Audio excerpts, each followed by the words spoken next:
Bonjour Agnès Pannier-Runacher. Bonjour Jean-Rémy Baudot. Le salon de l'agriculture ouvrira ses portes samedi. C'était l'ultimatum posé par les agriculteurs pour obtenir des réponses concrètes, pour voir dans leurs fermes les effets des mesures annoncées. Est-ce que 2 jours avant ce salon, vous pensez avoir répondu à leurs attentes ? Je crois qu'on a répondu à une grande partie des attentes qui avaient été posées lors des rendez-vous qu'avaient menés le Premier ministre et le ministre de l'Agriculture, Marc Fesneau, fin janvier. Et aujourd'hui, 80% des demandes qui ont été remontées par les agriculteurs qui avaient fait l'objet d'un engagement par le Premier ministre sont soit mises en œuvre... La liste dit 10 points qui avaient été mis en avant par... 62 points. 62 points qui avaient été, 62 engagements du Premier ministre. Et sur ces 62 engagements, vous en avez 80% qui sont soit mis en œuvre, soit qui vont être mis en œuvre au sens où le texte est prêt, il est dans la phase de consultation, mais tout est finalisé, soit on est en train d'avancer assez singulièrement sur le sujet. Je pense notamment sur les sujets européens, où vous savez que lundi, Marc Fesneau ira au Conseil européen de l'agriculture sur un agenda de simplification pour l'agriculture. Ça, c'est sur tous les textes européens. Et justement, on va rentrer dans le détail, mais l'agriculture va être placée dans une loi parmi les intérêts fondamentaux de notre nation, au même titre que notre sécurité ou notre défense nationale. Ça veut dire quoi ? Qu'est-ce que cela changera concrètement ? Concrètement, ça veut dire que lorsque le juge aura à apprécier des sujets en lien avec l'agriculture, il pourra mettre cet intérêt national au regard d'autres objectifs et donc finalement rééquilibrer les choses par rapport à un certain nombre de textes d'application directe en France. Et donc ça permet à l'agriculture d'avoir une plus forte part de voix dans la mise en œuvre des lois qui la concernent. Et ça, c'est très important. Les agriculteurs l'attendent. C'est pas des paroles. C'est des actes, c'est des contentieux qui avancent plus vite, c'est des contentieux qui sont tranchés dans le sens des agriculteurs. Ce qu'ils attendent, c'est surtout une meilleure rémunération. Bien sûr. Le gouvernement présentera une nouvelle loi Egalim d'ici l'été. Alors, cette loi, elle était déjà censée permettre une meilleure rémunération. Ce sera la 4e en 6 ans. Est-ce qu'il ne faudrait pas déjà appliquer les textes existants ? Alors déjà, on les applique et on voit le progrès que ça a amené. Sans loi Egalim, la rémunération, notamment des éleveurs laitiers, ne serait pas celle qu'elle est aujourd'hui. Mais on le voit aujourd'hui dans des conflits qui ont lieu. On a vu hier les tensions autour de l'entreprise Lactalis. On ne va pas assez loin. Et l'enjeu de cette nouvelle loi, c'est tirer les enseignements des précédentes. On nous dit, c'est bien ce que vous avez fait.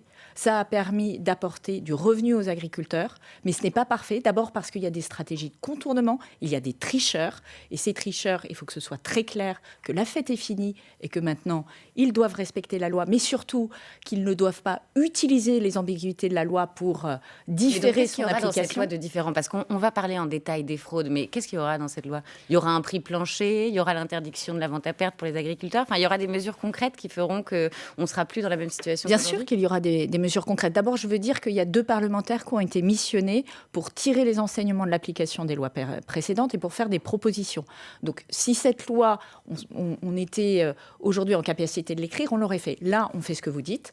On tire le résultat, on regarde comment elles ont été appliquées, ce qui manque, ce qu'il faut ajouter. Mais les 3 intuitions que nous avons, c'est 1, il faut que la construction du prix parte de la réalité du prix, du coût de production. Mais ça, ce n'était pas déjà un peu le cas des lois précédentes ?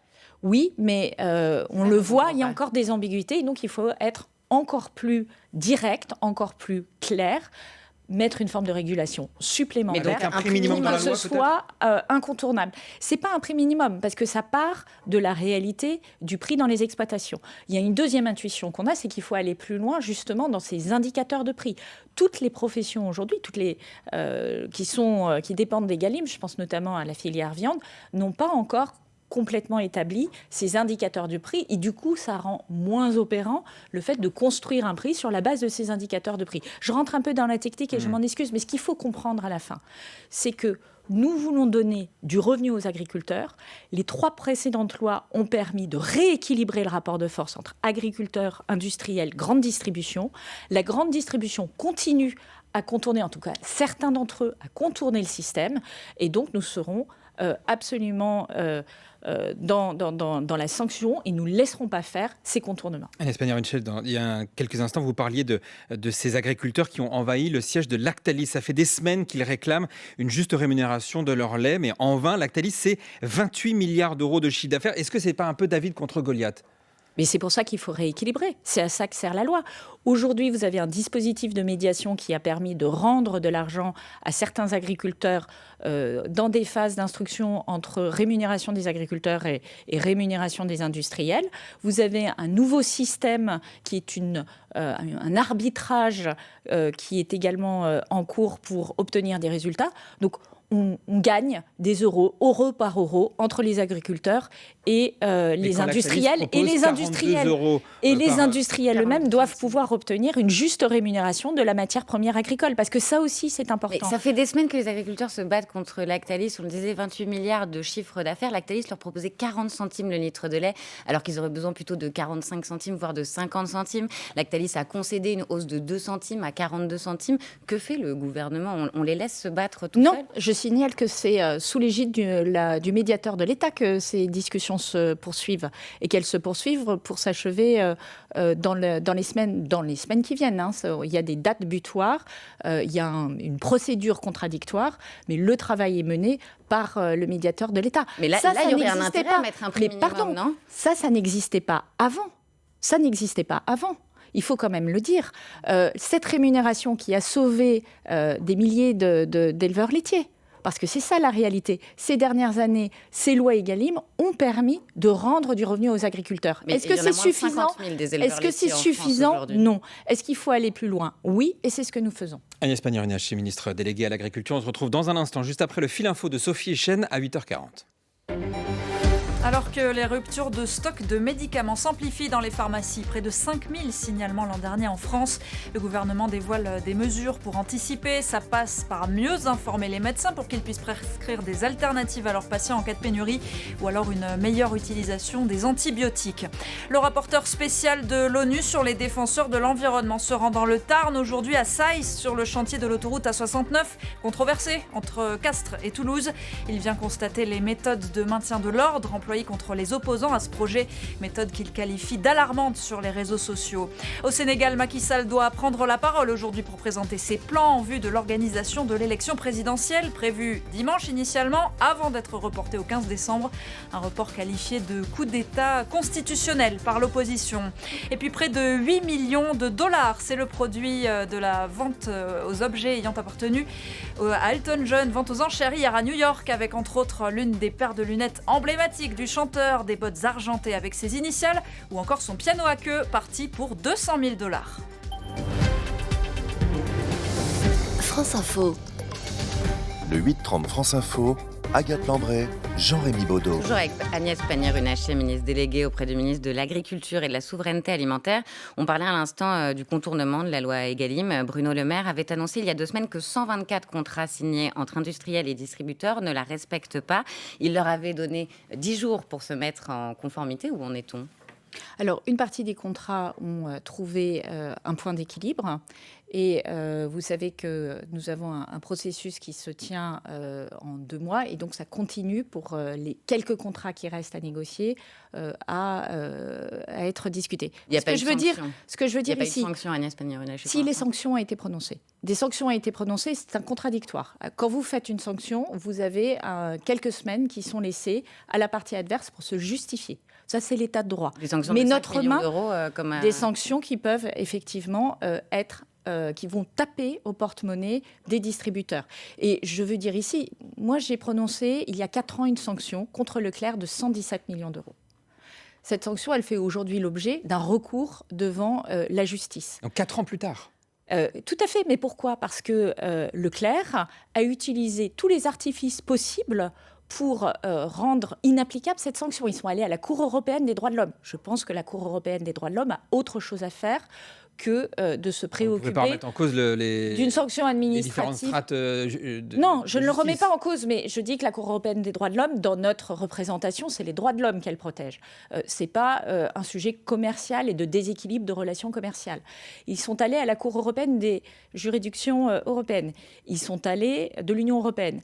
Et aujourd'hui, Plutôt hier, la cour d'appel de Versailles a bien dit que nous étions compétents pour juger de ces 117 millions d'euros et que donc nous allions juger au fond ces 117 millions d'euros. Mais c'est très intéressant parce que ça montre que nous n'avons pas la main qui tremble, mais ça montre aussi que ceux qui sont sur les plateaux pour expliquer qu'ils défendent les agriculteurs et qui défendent le revenu ne sont pas forcément dans la mise en œuvre de la loi tout aussi propre qu'ils prétendent l'être. Vous passez un peu au name and shame là. On a l'impression que le ton monte aussi avec les distributeurs. Oui, parce que si vous voulez, on a fait beaucoup de pédagogie.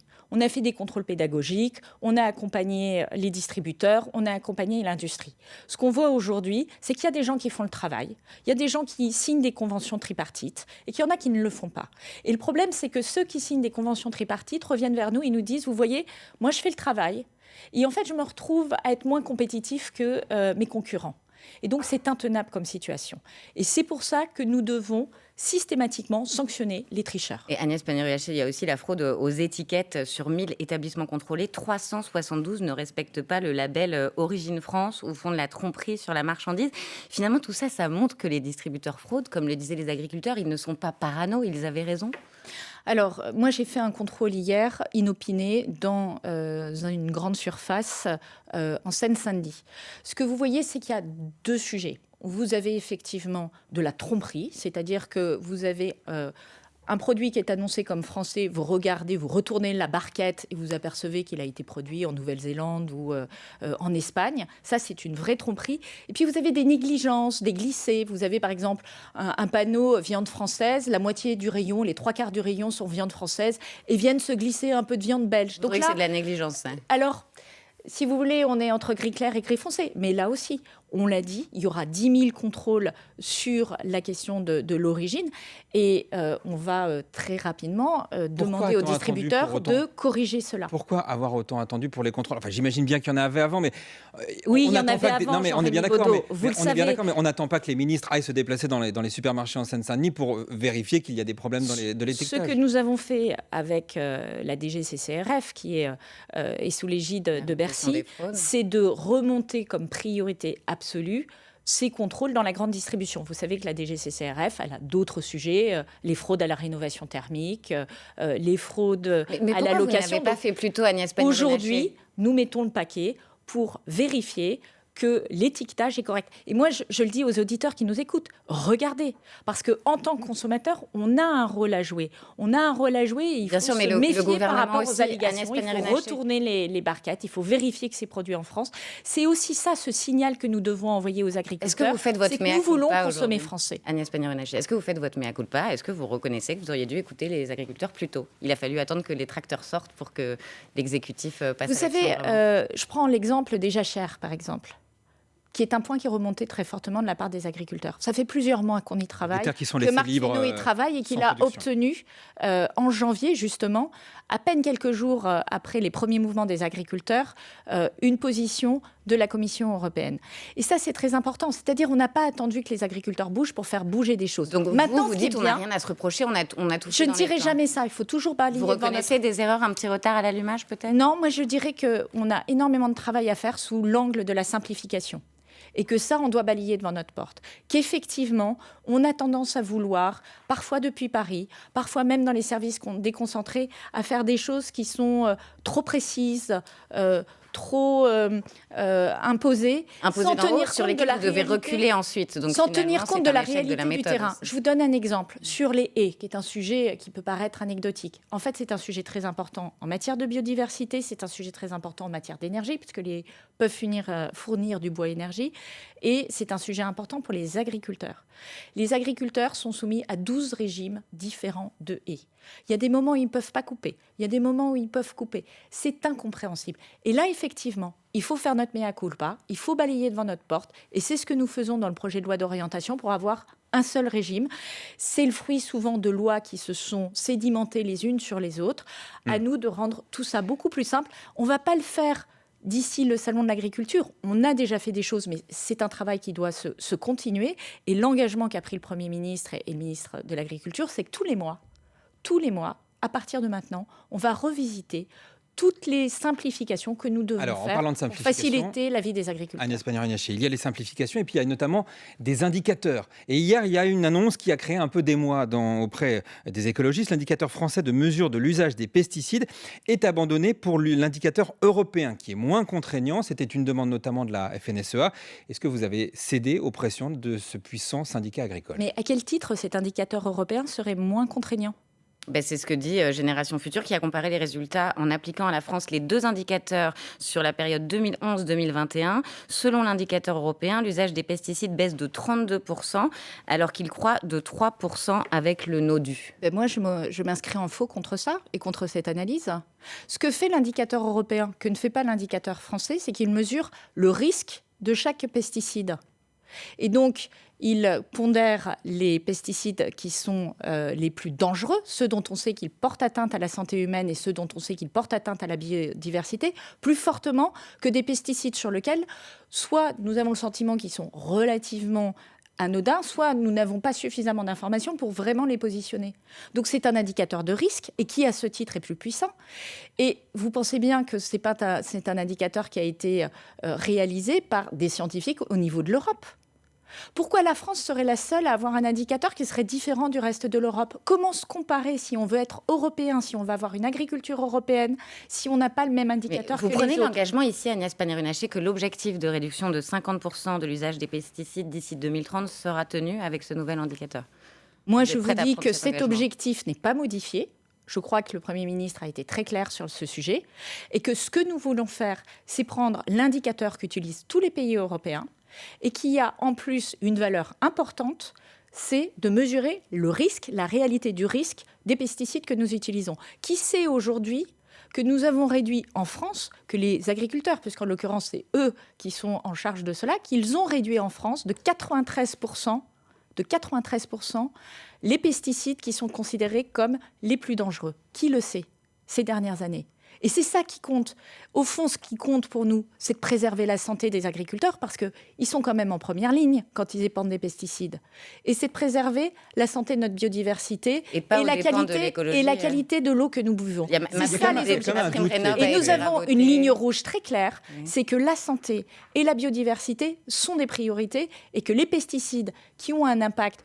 Et on a été plutôt plus courageux que d'autres pays. Parce que l'on constate, la Agnès Pannier-Runacher, regardez, on vient d'apprendre ce matin que le budget écologie, développement et mobilité durable a été raboté de 2 milliards d'euros après l'annonce du rabotement de MaPrimeRénov' d'1 milliard d'euros. Ça veut dire que c'est toujours l'écologie qui trinque. En l'occurrence, les 1 milliard d'euros viennent dans le budget de l'écologie. Moi, je comprends qu'il y a 1 milliard d'euros sur l'énergie. J'étais anciennement en charge de l'énergie. Il y a aussi des ajustements qui sont liés à la réalité des prix de l'énergie, par exemple. C'est-à-dire que ce sont la prise en compte de la réalité de nos soutiens aujourd'hui. Quand on n'en a plus besoin, ça fait des économies sur le budget de l'énergie. Donc, je ne vais pas rentrer dans le détail parce que je ne suis plus en charge et je n'ai pas les détails des annonces, mais je vais prendre le sujet de l'agriculture. Le budget de l'agriculture doit aussi faire des efforts. Ils sont, pour l'essentiel, sur le fonctionnement du ministère de l'Agriculture. Il n'y a que 10 millions d'euros sur les crédits d'intervention. C'est dire à quel point, aujourd'hui, nous avons la volonté de faire de l'agriculture une priorité du gouvernement. L'agriculture et le salon de l'agriculture dont on va parler dans un instant, juste après le fil info avec vous, Agnès Pannier-Runacher, juste après le fil info de Sophie Echen à 8h51. Malgré les annonces de Gabriel Attal, la colère des agriculteurs est toujours vive. À l'avant-veille de l'ouverture du salon de la profession à Paris, on a répondu à une grande partie des attentes, estime sur France Info la ministre déléguée en charge de l'agriculture, Agnès Pannier-Runacher. Elle affirme que 80% des demandes remontées par les professionnels sont mises en œuvre ou en train d'être mises en œuvre. L'UFC Que Choisir dénonce l'envolée du prix des soins chez les médecins spécialistes. Plus de la moitié applique des dépassements d'honoraires selon l'association de consommateurs et les prix varient en fonction des régions, avec des tarifs de consultation jusqu'à 2,5 fois plus chers d'un département à l'autre. Les bombardements israéliens se poursuivent sur la bande de Gaza. Médecins sans frontières dénonce avec la plus grande fermeté une frappe sur une de ses résidences dans le sud de l'enclave. 2 membres de la famille d'un employé de l'ONG ont été tués. Et puis la Tour Eiffel reste fermée aujourd'hui pour la 4e journée consécutive à cause d'une grève des personnels qui dénoncent une mauvaise gestion financière de la mairie de Paris. France Info. Le 8-30 France Info, Agathe Lambray, Jean-Rémy Baudot. Agnès Pannier-Runacher, ministre déléguée auprès du ministre de l'Agriculture et de la Souveraineté Alimentaire. Gabriel Attal vient de nous raconter une belle histoire pour nous apaiser, nous faire croire que ça se passera bien, mais ça va mal se passer, a prévenu le président de la coordination rurale à propos du Salon de l'Agriculture. Vous êtes sereine à J-2 ? Moi, je m'attends à ce que les discussions soient franches et directes. Je veux dire que le Salon de l'Agriculture, c'est un moment où on met un coup de projecteur sur notre agriculture française. Alors, ça doit être à la fois une fête, une fierté. Vous avez des agriculteurs qui viennent présenter leurs produits, qui viennent présenter leur excellence. Et ça doit être une fête conviviale pour l'ensemble des Français. Je rappelle qu'il y a 600 000 visiteurs au Salon de l'Agriculture. Et ça, il faut absolument le préserver. Et est-ce que Emmanuel Macron doit débattre avec les agriculteurs ? En même temps, est-ce qu'il doit commencer par un grand débat ? En même temps, je pense qu'effectivement, dans les discussions que le président va avoir, que le Premier ministre, que le ministre de l'Agriculture, que moi-même nous aurons, ou que d'autres ministres, il y aura effectivement des échanges sur lesquels on mettra les choses sur la table. Mais c'est très bien. Ça permet effectivement d'avancer. Et encore une fois, je le dis, il y a tout ce que nous faisons pour répondre à la colère des agriculteurs. Et le Premier ministre a fait le point, et je crois qu'il était très précis et a montré que nous avions avancé, mais qu'il restait encore du travail. Et il y a d'autres annonces qui sont prévues au Salon de l'Agriculture, sur l'élevage, par exemple ? Il y a des annonces qui sont prévues au Salon de l'Agriculture, effectivement. Cela a été dit, le plan de souveraineté pour l'élevage sera annoncé au Salon de l'Agriculture. Et il y a tout ce que nous ferons derrière. Le sujet de l'agriculture ne s'éteint pas le dernier jour du salon, bien au contraire. Toute la mise en œuvre, le projet de loi orientation agricole que nous allons porter avec Marc Fesneau, le travail que nous allons faire sur la simplification, le travail que nous allons faire sur le prochain agenda stratégique de la Commission européenne. Vous savez que la Commission européenne va être renouvelée. Enfin, c'est le moment de poser nos idées et de dire voilà ce que nous voulons pour l'agriculture européenne, nous Français, sachant qu'en plus on a quand même une voix qui pèse en Europe sur ce sujet-là. Agnès Pannier-Runacher, le président a fait savoir que le RN serait inspiré de ne pas se rendre à l'hommage à Missak Manouchian, invoquant l'esprit de décence et le rapport à l'histoire. Vous trouvez normal, dans ce genre de circonstances, de renvoyer le Rassemblement national à son passé ? Oui, je crois que sur ce sujet particulier, où les familles des 23 de la fiche rouge ont fait savoir qu'elles ne souhaitaient pas que le Rassemblement national soit là, la moindre des décences. Sur ce moment qui est un moment, je dirais aussi, de reconnaissance de ce qu'ont fait ces héros de la résistance, qui étaient leurs familles, qui ont versé leur sang. Ce serait d'écouter ce que disent les familles. Le Rassemblement national, son problème, c'est qu'il a oublié que dans son histoire, un de ses fondateurs est un membre de la Waffen-SS. Dans son histoire, c'est un fait. Et le Rassemblement national a beau avoir ripolliné la surface, la réalité, c'est qu'ils n'ont toujours les mêmes arrière-pensées. Ils portent toujours les mêmes valeurs. Mais le président disait qu'il ne fallait pas les attaquer sur le terrain des années 90, justement, avec les arguments des années 90. C'est pas contradictoire. Oui, mais là, ça dépend des jours. Pardon, la fiche rouge, c'est un fait qui est arrivé en 1943.